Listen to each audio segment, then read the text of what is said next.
Our next speaker is going to be continuing with this theme of privacy. More and more developers need to build Web3 applications where sensitive data remains private. Our next speaker is going to discuss why privacy is necessary, even if you don't care about it yet. What can be built with existing technology and how to leverage Secret to prevent the next FTX from going down with your funds. Please welcome Guy Zyskind, founder and CEO of SCRT Labs and the founder of Secret Network and one of the most cited researchers in Web3. Guy? Thank you. Hey everyone. No need to introduce myself. That was an amazing introduction. Is there like a clicker or something? Perfect. Yep. All right, so I'm actually not going to focus on Secret. I am going to focus on the privacy theme, but I think I'm going to take a very, very different angle than what Aleo, who are doing an amazing job, did, and I think that's important so people get the full picture. But I do need to introduce Secret Network and what we're doing. Secret Network is a blockchain, a layer 1 blockchain with smart contracts. It's built on the Cosmos stack. If you know what it is, if you don't, that's not important. The important part is that where it is different than any other blockchain is that we essentially allow you to compute over encrypted data. That, for those who don't know, smart contracts are essentially the equivalent of backend services or backend application, like server-side applications in Web 2.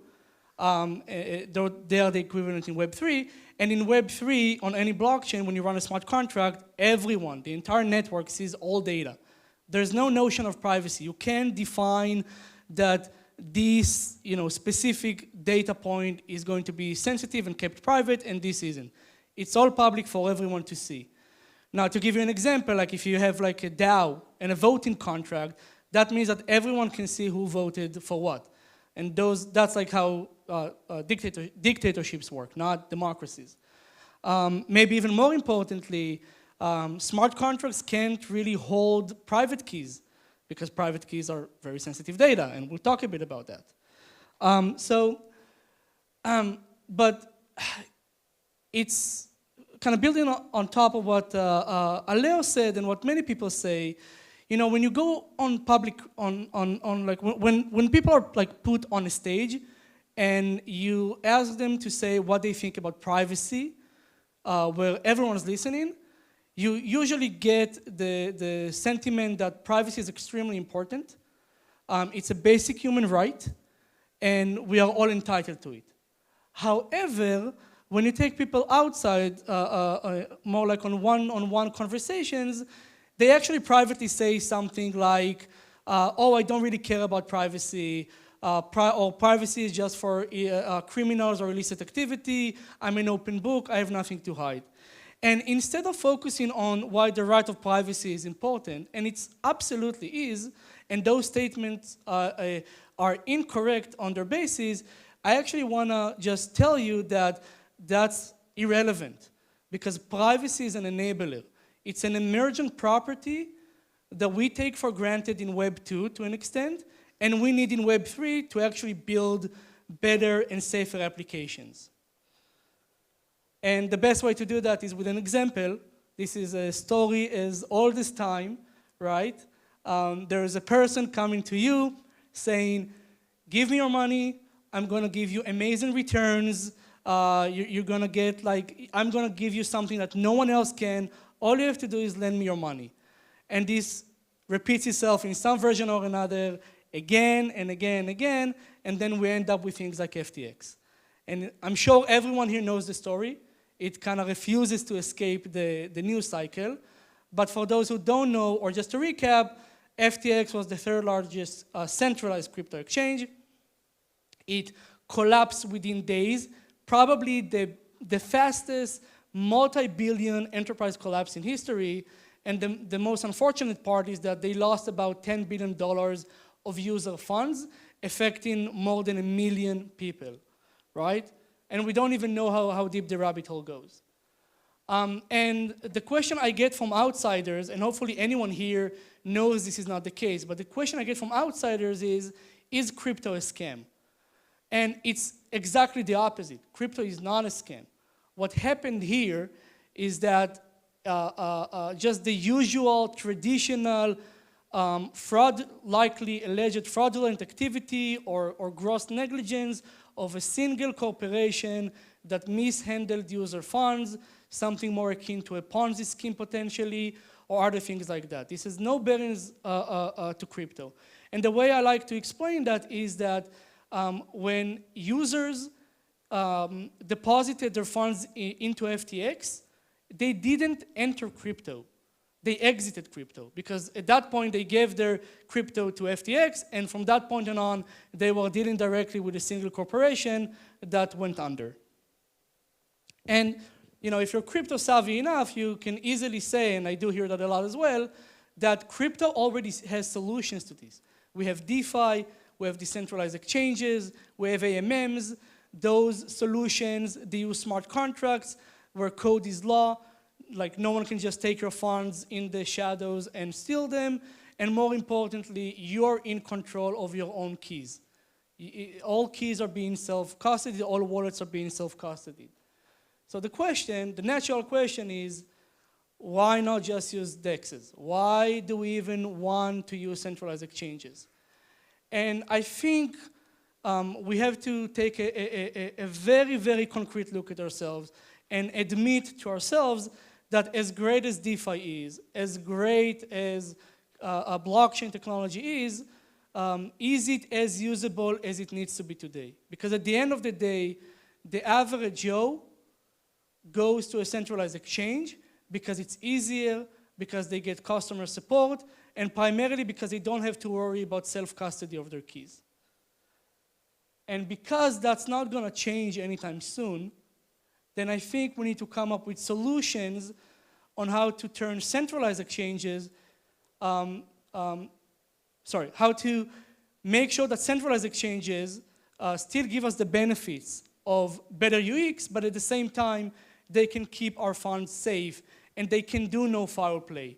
And you can do that with trivial regulation, and you can even regulate the entire industry away and kill it. I don't think that's what anyone wants. I think what we want is to use the technical tools that we have available to resolve the problem from its core. Now, obviously, I'm kind of going a full circle, and I'm kind of going to show you that to build a safer Web3, you need privacy. Essentially, crypto, blockchain technology, DeFi, all of that took us most of the way. But there's still this last mile, there's still this gap that I think that privacy is like the next, let's say, usable technology that kind of closes the gap and allows us to create a safer web that is more usable and more user-friendly. And I'm going to give 2 examples. These are just examples. There's a lot of ideas, a lot of applications, but I want to focus on 2 ways on how privacy can actually augment centralized exchanges in a way where they protect user funds and users can be at ease that their funds are not being misused. So one of them is proof of reserves. Sanity check. How many people know what proof of reserves is here? Heard about it? Okay. Most people don't. It's great that at least some people do. Proof of reserves is not new, but just to kind of explain what it is, it's a very simple concept. Every enterprise, every company at the end of the day, when you're doing basic accounting, you have liabilities and you have assets. If the liabilities are greater than the assets, then you're insolvent, and vice versa. And proof of reserves is kind of the blockchain equivalent of this. So a centralized exchange essentially collects funds from users, and all of those are tracked on chain because those are crypto transfers. And then exchanges have the wallets that they control. They may be the same wallets where funds were deposited, but exchanges continuously kind of move funds away from one wallet to the other, so that might be disjoint. But the point is that you can think about the exchange wallets as assets, and all of the deposits, historical deposits that haven't been withdrawn, as liabilities. And then to make sure that an exchange is solvent, all you have to do is to sum up all deposits, sum up all assets in exchange wallets, and make sure that the wallet balances exceed or greater than the total client deposits. That's all you need to do. And it's trivial to do it with blockchain today, but no exchange will do that because that puts them at, I think, significant legal liability because they would be sharing very private client information, all of the client deposits. And that allows you to link all of their clients to like past data. That's like probably something that they wouldn't do because they'll get sued. The other problem is that they're not gonna reveal all of their wallets because that is the equivalent of revealing all of their bank accounts. And they're never gonna do that, and they shouldn't. Even public companies don't do this. So that's where privacy comes into play. What we want is, we want a very simple scheme, and I'm giving an example on the right on how to do that with Secret. What we want is the ability to get all wallets in, all deposits in, deposits are liabilities, and wallets are assets. We want to aggregate all of them. There's some other checks that I'm kind of ignoring for the purpose of this slide, but we want to aggregate them, and we just want to compare the two, and it's a very simple answer. If exchange funds is greater than deposits, the answer is yes, the exchange is solvent. Otherwise, it's no. Now, with Secret, and again, with other solutions as well, you can use pure zero knowledge proofs, you can use other things as well, but in this example in Secret, the key property is that Secret, the smart contracts in Secret, which we call secret contracts, they allow you to run over encrypted data. So the exchange, as an input, can encrypt all of those transactions, all of the wallet information. The actual analytics can be run on the encrypted data, and then you get a zero knowledge answer, which is either yes or no. And that's what we want. The other example I want to touch is it can be complementary, or it can be just maybe even taking it a step further. So right now, the problem, like even the reason why we want exchanges to do proof of reserves is because they hold our funds. But that's kind of like the core problem. Exchanges today, centralized exchanges, are both the exchange and the custodian. And in traditional finance, that's not the case, and for a good reason. There's brokers, exchanges, and there's entities who are acting as custodians. And we see when that's not the case, then we see things like FTX, Mt. Gox, Celsius, BlockFi, all of the other. So can we actually help centralized exchanges maintain the same user experience without actually holding or being custodian of user funds? Because that solves the problem. And I'm not going to go into the technical details. This involves some more sophisticated techniques that we're developing in Secret. But you don't even have to go far. Like if you look at a company like Fireblocks, that's basically what they do today, right? They give institutions the ability to log into their crypto wallets with the user experience that feels very much like Web 2 because the end user does not need to self-custody their private keys. But at the same time, Fireblocks isn't a custodian either. And those are using deep privacy technologies that we also employ at Secret. And actually, we're taking this a step further. We have several proposals that we're working on that are really gonna, in our opinion, rethink how crypto UX is going to be done, and the key property is privacy. And if you're a builder, there's already 3 companies building on us these kind of solutions from different angles, and I think there's room for much more. And actually, if I had to make a prediction for the next 2 to 3 years, my opinion is that within that use case, there's probably several billion-dollar, and I'm saying several billion-dollar companies hiding.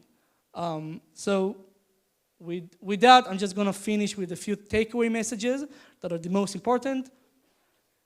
If you have funds in exchanges, centralized exchanges, please take them out if you haven't already. I mean, don't leave significant funds. Come on, it's bear market. If you're bullish on crypto, if you're long crypto, take them out, come back and trade where the market is better. If you're skeptical about crypto, hopefully you're convinced that you shouldn't be, but you shouldn't just be certain that crypto is not a scam. You should actually help us advocate to the outside world why it's not a scam and why it's useful. And the last part is that if you're building, if I convince you that privacy technologies are actually the way, in my opinion, the next like 10x enabling technology, then maybe come to talk to us. We have a lot of ideas. Thank you very much.